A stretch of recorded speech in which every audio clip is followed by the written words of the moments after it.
Good morning दोस्तों, कैसे हो आप? उस परम पिता परमेश्वर की दया से बहुत अच्छे होंगे। दोस्तों, आज हमें जिस टॉपिक के ऊपर चर्चा करेंगे वो हमारा लाभानी है। और ये पिछले 3 वीडियो में हमने बेसिक जानकारी साथ ही साथ 6 टाइप कर चुके हैं और उन 6 टाइप से संबंधित ही आज क्वेश्चन करवाए जाएंगे। उससे पहले हमने जो कल आपको होमवर्क के रूप में 2 क्वेश्चन दिए थे वो हल करेंगे। देखिए दोस्तों, होमवर्क के रूप में जो क्वेश्चन दिए जाते हैं, यदि आप हल करके उनको कमेंट बॉक्स में उनकी रिप्लाई देते हैं तो आपका खुद का आकलन होता है और ये भी पता चलता है कि आप इस कंपटीशन में कितने आगे बढ़ रहे हैं। क्योंकि पता है हमें कंपटीशन का दौर है और एक एक पर्सन है कीमती है। 1% गलत हुआ इसका मतलब है हम कम से कम 1 लाख स्टूडेंटों से पीछे हो गए। तो दोस्तों, हमें हर चीज एक एक बारीकी से सीखनी है। तो इस क्रम में देखिए, हमारा कल का क्वेश्चन था कि किसी वस्तु को 12% हानि होती है बेचने पर, यदि उसको 51.80 रुपए में अधिक में बेचा जाता तो 6% लाभ होता। कितना परसेंट लाभ होता? 6% लाभ होता। कुछ नहीं करना है, वही काम है क्रय मूल्य और विक्रय मूल्य। ठीक है, क्रय मूल्य 100 रुपए है, 12.5% हानि यानी 12.5 का मतलब 12.5, तो इसको मैं 87.5 भी लिख सकता हूं। कितना लिख सकता हूं? 87.5। अब देखो 6% अधिक लाभ होता तो अगला विक्रय मूल्य कितना आ रहा है? 106। कितना आ रहा है? 106। अभी देखो कितने अधिक में बेचा होता? 51.80। ये तो प्रश्नानुसार है, लेकिन यहां देखिए यहां कितना प्रतिशत में कितना अधिक हो रहा है? सीधी सी बात है, 6 तो ये लाभ वाला और 12.5 ये, तो कितना हो गया अंतर? 18.5% का अंतर हो गया।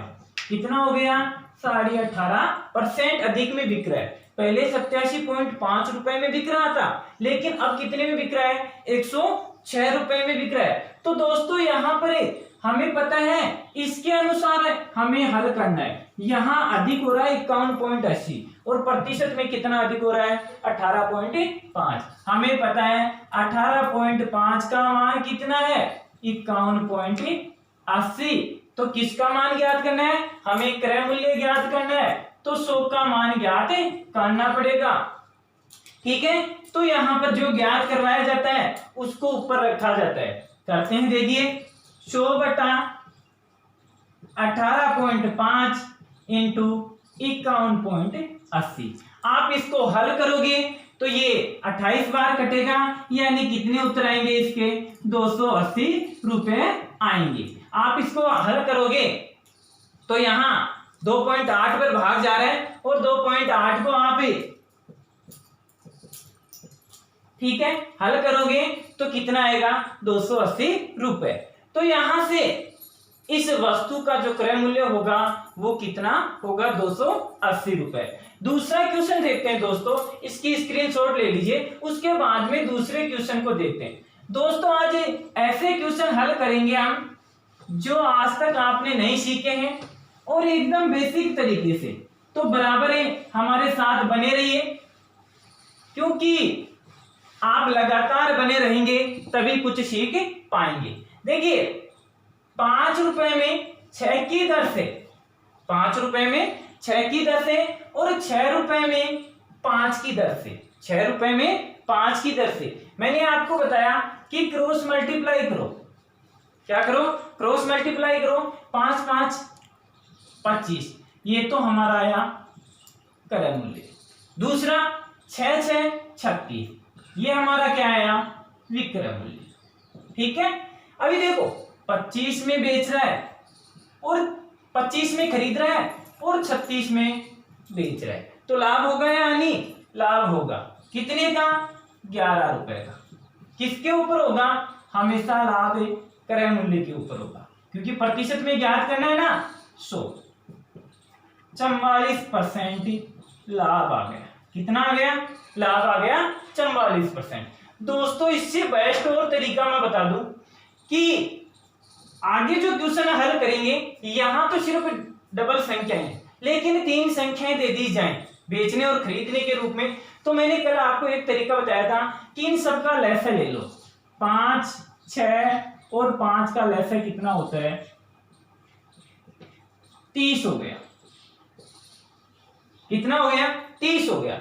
इधर देखिए 5 रुपए में 6 की दर से, 5 रुपए में 6 की दर से खरीद रहा है, ठीक है। तो यहां तो क्रय मूल्य हो गया वस्तुओं का 5 रुपए में 6 की दर से खरीद रहा है, तो 30 वस्तुएं हैं उसके पास, ये वस्तुएं आएंगी। क्या आएंगी? वस्तुएं आएंगी। तो यहां तो क्रय मूल्य कितना हो गया? 25 रुपए हो गया। क्रय मूल्य कितना हो गया? 25 रुपए। और विक्रय मूल्य की बात करूं, 6 रुपए में 5 की दर से खरीद रहा है, 6 रुपए में 5 की इंटू 30 कितना? 36 रुपए हो गया। लाभ ज्ञात करेंगे। 25 में खरीद रहा है, 36 में बेच रहा है, ठीक है। 11 रुपए का 25 के ऊपर इंटू 100, 4 कितना परसेंट हो गया? 44% हो गया। तो दोस्तों ये तरीका भी आप लसाअ लेकर भी निकाल सकते हैं। तो इसकी आप स्क्रीनशॉट ले लीजिए। उसके बाद में आज का हमें फर्स्ट पर्सन है आपको स्क्रीन के ऊपर दिखाते हैं। तो दोस्तों आपके सामने स्क्रीन के ऊपर आज का फर्स्ट क्वेश्चन है, और इस फर्स्ट क्वेश्चन में जो मैंने जस्ट पीछे क्वेश्चन समझाया था उससे थोड़ा सा विभिन्न है, अलग है। कैसे? वहां पर सिर्फ खरीद रहा था, बेच रहा था। यहां पर देखो थोड़ा सा अलग दे दिया उसने कि एक आदमी ने कुछ संतरे। ये दोस्तों वो पर्सन है जो आपको हर कोई टीचर नहीं समझाएगा और अक्सर गलत होते हैं, लेकिन हमें यहाँ पर बराबर जुड़े रहकर क्या करना है? सीखना है। क्या है? 5 संतरे 1 रुपए की दर से। देखिए वस्तु क्या है? 5 संतरे, रुपए क्या है? 1 रुपया, ठीक है। ये तो क्या कर रहा है? वो क्रय कर रहा है। क्या कर रहा है? क्रय कर रहा है। दूसरा है समान संतरे, दूसरा भी क्रय कर रहा है। 4 संतरे कितने रुपए में? 1 रुपए में। और तीसरा क्या कर रहा है? विक्रय कर रहा है। क्या कर रहा है? विक्रय कर रहा है। 9 संतरे 2 रुपए में, 9 संतरे 2 रुपए में। अभी यहां पर देखो डबल क्रय हो रहा है और एक बार विक्रय हो रहा है। तो यदि एक बार क्रय एक बार विक्रय होता तो हम सीधा ही क्रॉस मल्टीप्लाई करके आसानी से हल कर सकते थे, लेकिन यहां पर देखो यहां पर डबल क्रय और एक बार विक्रय हो रहा है। तो करना क्या है? मैंने जो दूसरा तरीका बताया आपको, इसीलिए वो दूसरा तरीका बताया था कि आपको आसानी रहे हल करने में। इनका सबका क्या ले लो? लसाअ ले लो। 5, 1, फिर 4, 9, इन सबका लसाअ ले लो। मैंने 2 भी लिख सकता हूं यहां पर, मैं कोई दिक्कत नहीं है। का लसाअ होता है 180। कितना होता है? 180। ये लसाअ नहीं है, ये वस्तुएं हैं। क्या है? वस्तुएं हैं, यानी टोटल 180। अब बात करते हैं पहले का क्रय मूल्य। देखो पहले का क्रय मूल्य ज्ञात करेंगे तो यहां देखो वस्तु 180 है ना, तो क्या करोगे? हमेशा एक चीज समझा देता हूं मैं। 5 रुपए, ठीक है। 5 वस्तुओं का मूल्य कितना है? 1 रुपए है। तो 180 वस्तुओं का कितना होगा इसका ज्ञात करवा रहा है ना, तो इसको तो हम ऊपर लिखते हैं, इसको नीचे लिखेंगे और इससे क्या करेंगे? गुणा करेंगे। या मैं यूं कहूं कि ऐसा भी लिख सकता हूं 1/5, भाई वस्तु नीचे आएगी इंटू 180, भाग दिया तो कितना हुआ? 5 × 15, बच गए कितने? 3, 5 गए, कितने रुपए आ गए? 36 रुपए। बात करते हैं इसका, तो 1/4 इंटू 180, ठीक है। तो यहां से कितने आ गए? 4 चौक 16, 4 पंजे 20, कितना हो गया? 45 रुपए। ये तो क्रय मूल्य हुआ। दोनों क्या हुए? क्रय मूल्य। तो कुल क्रय मूल्य कितना हो गया? कुल क्रय मूल्य हो गया 81 रुपए। कितना हुआ? 81 रुपए। कुल क्रय मूल्य तो कितना हो गया? 81। बात करते हैं विक्रय मूल्य की। देखो 2/9, ध्यान रख देना, वस्तु नीचे आ रही है। अब वस्तु देखो 180 तो ये और 180 ये, टोटल वस्तु कितनी हो गई? 360 हो गई। कितनी हो गई? 360। तो 360 से गुणा करेंगे। अरे भाई 180 तो ये बेच रहा है और 180 ये बेच रहा है, इस भाव से 180 इस भाव से, तो बेचेगा तो 360 ना। तो यहां लगाएंगे 9 चौक 36 और 40 दूनी 80 रुपए। कितने रुपए आ गए? 80 रुपए। अभी देखो दो प्रकार के क्वेश्चन बनते हैं यहां पर। एक क्वेश्चन तो बनता है लाभ या हानि प्रतिशत। एक तो क्वेश्चन क्या बनता है? लाभ या हानि प्रतिशत। हमने 81 में खरीदा और 80 में बेच रहा है, तो हानि हुई कितने की? 1 रुपए की। 1 रुपए की हानि हुई, किसके ऊपर होगी? क्रय मूल्य के ऊपर होगी, और इंटू 100 भाग देने पर जो अंक उत्तर आएंगे वो हमारी प्रतिशत क्या होगी? हानि होगी। क्या होगी? हानि होगी। लेकिन यहां पर एक प्रश्न तो ये बनेगा आपका, लेकिन यहां पर उसने पूछा क्या है? देखो आगे और दे रहा है, इन सब में उसको 30 रुपए का घाटा हुआ। कितने रुपए का घाटा हुआ? 30 रुपए का घाटा हुआ। देखो इधर देखिए, यहां देखिए प्रतिशत के अनुसार 81 में क्या कर रहा है? खरीद रहा है, और बेच कितने में रहा है? 80 में। तो इधर कितने का घाटा हुआ? 1 का घाटा हुआ प्रतिशत में। और इस संख्या में कितने का घाटा हुआ? 30 का घाटा हुआ। कितने का घाटा हुआ? 30 का घाटा हुआ। सीधी सी बात है, 1% का मान कितना आ गया? 30 आ गया। तो कितनी वस्तुओं का बताना है? टोटल वस्तुएं बतानी है। तो 30 इंटू 360, हमने मानी हुई 360 है ना, गुणा कर दो। 0 0 36 18 3 3 और 1 10। कुल वस्तु कितनी है? 10,800। कुल वस्तुएं कितनी है? 10,800। तो दोस्तों हमें करना क्या है? लैसा लेना है, दोनों का क्रय मूल्य ज्ञात करना है, इसका विक्रय मूल्य। ठीक है। अब जो प्रश्न में दे रखा है, यदि प्रतिशत लाभ दे रखा है या हानि हो रही है प्रतिशत, तो वो निकाल सकते हैं। लेकिन यहाँ तो अलग दिया है कि इन सब में उसको 30 रुपए का घाटा हुआ, तो संतरों की संख्या ज्ञात कीजिए। तो हमें पता है 81 रुपए में खरीदा, प्रतिशत में 80 में बेच रहा है, तो 1% का घाटा हो रहा है। और प्रश्नानुसार कितने का घाटा हो रहा है? 30 का। ठीक है। तो 1% का मान 30 आ गया। तो कुल संतरों की संख्या पूछी है, तो कुल संतरे कितने माने हैं? 360। 360 से गुणा करोगे तो 10,800। तो दोस्तों इसकी आप स्क्रीनशॉट ले लीजिए, उसके बाद में नेक्स्ट क्वेश्चन आपकी स्क्रीन के ऊपर लाते हैं। तो दोस्तों आपके सामने आज का दूसरा क्वेश्चन स्क्रीन के ऊपर है, और ये वो क्वेश्चन है, ऐसे क्वेश्चन हम कर भी चुके हैं लेकिन साधारण तरीके से कर चुके हैं। ये थोड़ा सा उससे अलग क्वेश्चन है। देखिए, एक आदमी किसी वस्तु को 20% लाभ पर बेचता है। दोस्तों ज्यादा कोई नई तरीका लगाना है नया, सिर्फ हमें बेसिक समझ के हल करना है कि किसी वस्तु को 20% लाभ पर बेचता है। मान लीजिए वस्तु है, उस वस्तु को हमने 100 रुपए में खरीदा, अब 20% लाभ पर बेचता है, तो कितने में बेच रहे हैं? 120 में बेच रहे हैं। यानी ये वस्तु का क्या है? क्रय मूल्य है, और ये वस्तु का क्या है? विक्रय मूल्य। ठीक है। आगे क्या कह रहा है? अगर उसने इसे 10% कम में खरीदा होता, वो कह रहा है कि उसने इस वस्तु को 10% कम में खरीदा होता। पहले कितने में खरीद रहा है? 100 में खरीद रहा है। अब 10% कम में खरीदेगा तो कितने में खरीदेगा? 90 में खरीदेगा। यानी ये नया क्रय मूल्य है। ये क्या है? नई संख्या है, और ये क्या है? पुरानी हो गई। ठीक है। 10% कम में, यानी पहले हमने 100 में खरीदा था, अब कितने में खरीदेंगे? 90 में खरीदेंगे। ठीक है। और उससे 18 रुपए कम में बेचा होता, तो उससे 30% लाभ होता। कितना परसेंट लाभ होता?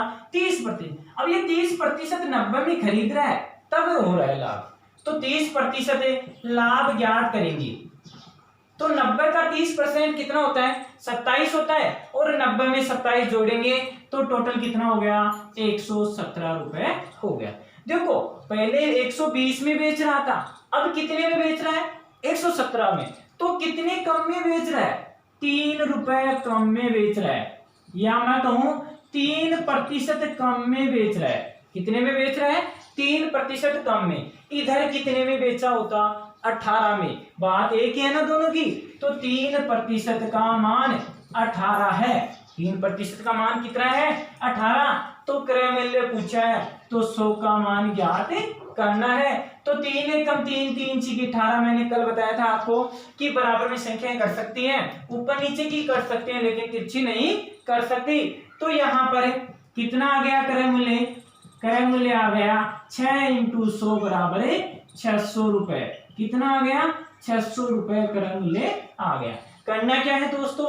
जैसा जैसा पर्सन कह रहा है वैसे ही करना है। क्रय मूल्य 100 माना, 20% लाभ पर बेच रहा है तो 120। वो कह रहा है 10% कम में खरीदा होता तो 90 में खरीद रहा है। अब 30% लाभ हो रहा है तो 90 का 30% कितना होता है? 27 होता है। और 90 में 27 जोड़े तो 117 में वस्तु बिक रही है, 3 रुपए कम में बिक रही है। और इधर प्रश्नानुसार कितने में कम में बिक रही है? 18 रुपए में। 3% का मान 18 रुपए है तो 100% का मान कितना है?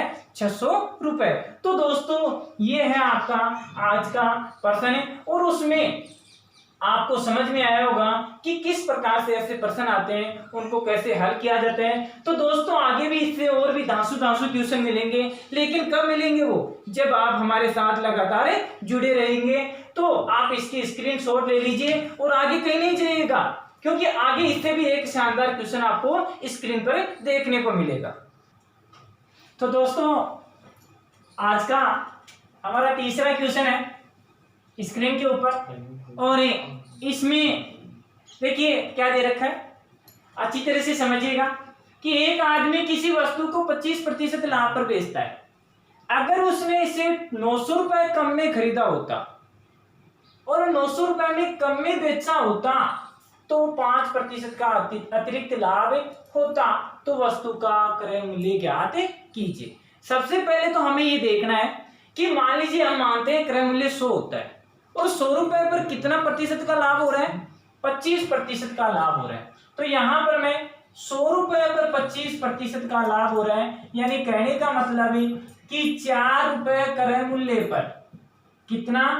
1 रुपए का लाभ हो रहा है। 1 रुपए का क्या हो रहा है? लाभ हो रहा है। अभी यहां पर देखिए वो क्या कह रहा है, किसी वस्तु को 25% लाभ पर बेचता। अगर उसने इसे 900 रुपए में कम में खरीदा होता, पहले कितने में खरीद रहा है? 4 रुपए में, या मैं इसको यूं कहूं 4x मान लू। क्या मान लू? 4x मान लू। यदि इसे 4x में उसने खरीदा होता, पहले 4x में खरीद रहा है, अब 900 कम में खरीद रहा है। कितने कम में खरीद रहा है? 900 कम में खरीद रहा है। तो 4x माइनस 900। अरे भाई पहले 25% लाभ होता है ना, तब कितने में खरीद रहा है? वो 4 रुपए में खरीद रहा है। इसको मैं 4x भी मान सकता हूं क्योंकि संख्या नहीं है ना हमारे पास, ठीक है। अभी अगर उसने 900 रुपए कम में खरीदा होता तो 900 रुपए कम में खरीद लिया, ठीक है, और 900 रुपए कम में बेचा होता। अभी ये तो क्रय मूल्य आया हमारा। अब बात करते हैं विक्रय मूल्य की।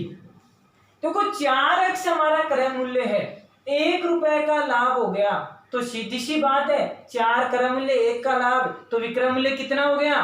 5 रुपए हो गया। तो मैं इसको 5x मान सकता हूं। कितना मान सकता हूं? पहले विक्रय मूल्य 5x। अब 900 रुपए कम में बेच रहा है तो 900 रुपए कम में बेच रहा है। ये प्रक्रिया समझ में आई। उसके बाद में इसे यदि बेचा होता तो इसे 5% का अतिरिक्त लाभ होता।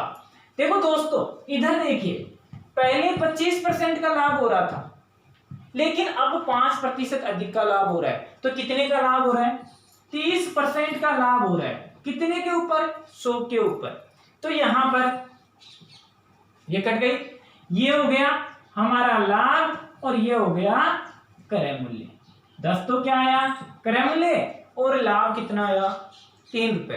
तो मैं पूछूं आपसे, तो विक्रय मूल्य कितना होगा? सीधी सी बात है, 10 रुपए क्रय मूल्य है, 3 का लाभ है, तो विक्रय मूल्य हो गया 13 रुपए। कितना हो गया? 13 रुपए। अभी देखो क्रय मूल्य और विक्रय मूल्य की संख्या बना दी तो बराबर 5% अतिरिक्त लाभ से क्रय मूल्य तो कितना बन रहा है? 10 बन रहा है, और विक्रय मूल्य कितना बन रहा है? 13 बन रहा है। क्रॉस मल्टीप्लाई कीजिए, 13 4, 52x, ठीक है। और 13 9 117 00 बराबर में कीजिए 10 5 50 और ये 9 4 बराबर में संख्या है। आप इसको इधर लेके आओगे तो ये तो 2x बच गया भाई, इधर लेके आओगे तो माइनस की हो जाएगी, 50 में से 52 में से 50 गए, 2x बच गए। इधर ये 11,700 उधर जाएगा, प्लस का हो जाएगा, घटाएंगे तो कितना आ गया 2,700। x का मान कितना आ गया 1 3 5 और 0, x का मान आ गया 1350। अभी यहां पर देखो क्या पूछा है, पूछा क्या है, क्रय मूल्य पूछा है, तो क्रय मूल्य ज्ञात करना है। हमें सब कुछ ज्ञात कर सकते हो, क्रय मूल्य ज्ञात करना है। क्रय मूल्य कितना माना था दोस्तों 4x माना था, x का मान कितना आया 1350, तो गुणा कर दो 0 5 को 20 12 रे 13 14 और 4 एकम 4 1 5, कितना हो गया 5300, 13 चौक 52 और 200 कितने हो गए 5400 हो गए। यहां पर यदि विक्रय मूल्य पूछ लेता तो कितने से गुणा करते 5 से गुणा करते, ठीक है दोस्तों। और यदि बढ़ा हुआ 30% से क्रय मूल्य पूछता तो कितने से गुणा करते 10 से, और विक्रय मूल्य पूछता तो कितने से गुणा करते 13 से, क्योंकि हमारे पास क्या आ गया x का मान आ गया। तो दोस्तों आपके सामने इस प्रश्न का हल इस प्रकार से है, और ये बेसिक तरीके से हल होगा, और इसको अच्छी तरह से आपको समझना है। समझने के बाद में इसकी स्क्रीनशॉट ले लीजिए, फिर आज होमवर्क के रूप में आपको 2 क्वेश्चन दिए जाते हैं। तो दोस्तों आज के लिए होमवर्क के रूप में जो 2 क्वेश्चन है वो आपके सामने स्क्रीन के ऊपर है, और दोस्तों इन क्वेश्चन को हल करके कमेंट बॉक्स में इनकी रिप्लाई जरूर देना, और रिप्लाई देने से आपको खुद का आकलन होगा। साथ ही साथ यदि आपको ये पर्सन, ये टॉपिक या जो पढ़ाने का तरीका समझ में आ रहा है या उपयोगी लग रहा है, तो आप अपने दोस्तों के अंदर भी इस बात को शेयर कीजिए, और लाइक और सब्सक्राइब करवाने की कोशिश कीजिए, जिससे ज्यादा से ज्यादा लोगों को इसका फायदा हो सके। और इसी के साथ मैं आपकी उज्जवल भविष्य की कामना के साथ मैं मेरी मधुर वाणी को यही विराम देता हूँ। जय हिंद, जय भारत।